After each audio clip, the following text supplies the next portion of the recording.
City India news Telugu. మనకు ప్రతి సంవత్సరము సెప్టెంబర్ 11ను జాతీయ అటవీ అమరవీరుల సంస్మరణ దినోత్సవంగా జరుపుకుంటున్నాము. సో ఇది దేశవ్యాప్తంగా వివిధ స్థాయిల్లో పనిచేసేటువంటి అటవీ సిబ్బంది వాళ్ళ కర్తవ్య నిర్వహణలో భాగంగా మరి అడవులను కాపాడడంలో ఎంక్రోచ్మెంట్స్ నుంచి కానీ స్మగ్లర్స్ నుంచి కానీ అటవీ సంపదను కాపాడడంలో అదేవిధంగా వన్యప్రాణులను సంరక్షించేటువంటి భాగంగా వాళ్ళ యొక్క ప్రాణాలను అర్పించి అంటే త్యాగం చేసినటువంటి అమరవీరులందరినీ కూడా ఈరోజు మనం స్మరించుకుంటూ ఈ రోజును మనము జరుపుకుంటున్నాము. సో ఈ సందర్భంగా మన తెలంగాణలో కూడా చాలా సందర్భాలలో వివిధ స్థాయిలో పనిచేసేటువంటి అధికారులు వాళ్ళ యొక్క ప్రాణాలను కోల్పోవడం జరిగింది. స్మగ్లర్లను అడ్డుకోవడంలో కానీ ముఖ్యంగా ఎంక్రోచ్మెంట్స్ మనకు ఫారెస్ట్ భూములను ఆక్రమణ చేయడంలో కానీ వాళ్ళందరినీ కూడా అడ్డుకోవడంలో వాళ్ళ ప్రాణాలను అర్పించడం జరిగింది. సో దాదాపుగా మన తెలంగాణలో 23 మంది ఆఫీసర్లు వాళ్ళ యొక్క ప్రాణాలు కోల్పోవడం జరిగింది. రీసెంట్గా మీకు 2022లో కొత్తగూడెం ప్రాంతంలో భద్రాద్రి కొత్తగూడెం ప్రాంతంలో ఒక రేంజ్ ఆఫీసర్ను కూడా గుత్తికోయలు వాళ్ళు ఎంక్రోచ్మెంట్స్ చేసి ఆ ప్లాంటేషన్స్ అన్నీ కూడా ధ్వంసం చేస్తే దాన్ని అడ్డుకోవడానికి వెళ్ళినందుకు రేంజ్ ఆఫీసర్ను కూడా మరి కత్తులతోని దాడి చేసి చంపడం జరిగింది.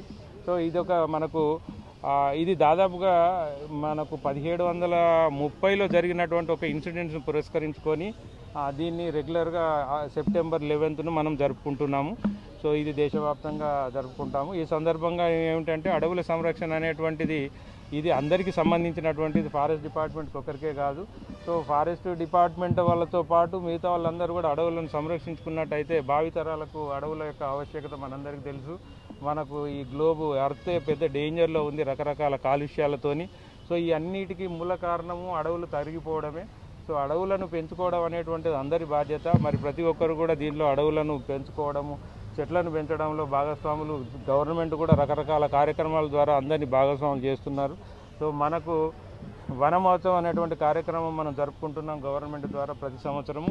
సో మహబూబ్ నగర్ లాంటి జిల్లాలో ఇంకా అడవిని అభివృద్ధి చేయడం అనేటువంటిది చాలా ఎక్కువ అవసరం కూడా కోల్పోతా ఉన్నారు. సో అటువంటి వారందరినీ కూడా ఈరోజు సంస్మరించుకుంటా ఉన్నాం. మా ప్రభుత్వం అన్ని రకాలుగా వాళ్లకు సహాయ సహకారాలు చేసి అడవులను కాపాడుకోవాలి.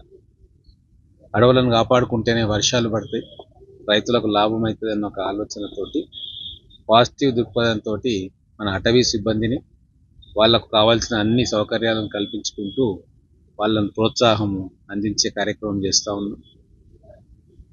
వన్యప్రాణులను రక్షించుకుంటూ మనుషులకు ఇబ్బంది కలగకుండా అడవి చుట్టుముట్టు ఉండే పౌరులకు కూడా గ్రామస్తులకు కూడా వారికి కూడా ఎటువంటి ఇబ్బంది లేకుండా ఒక సమతుల్యంతో బ్యాలెన్స్డ్గా డ్యూటీ చేయాల్సిన అవసరం ఈరోజు అటవీ శాఖ అధికారులకు ఉంది. వాళ్ళు ఆ బాధ్యతలను సక్రమంగా నిర్వహిస్తారని చెప్పి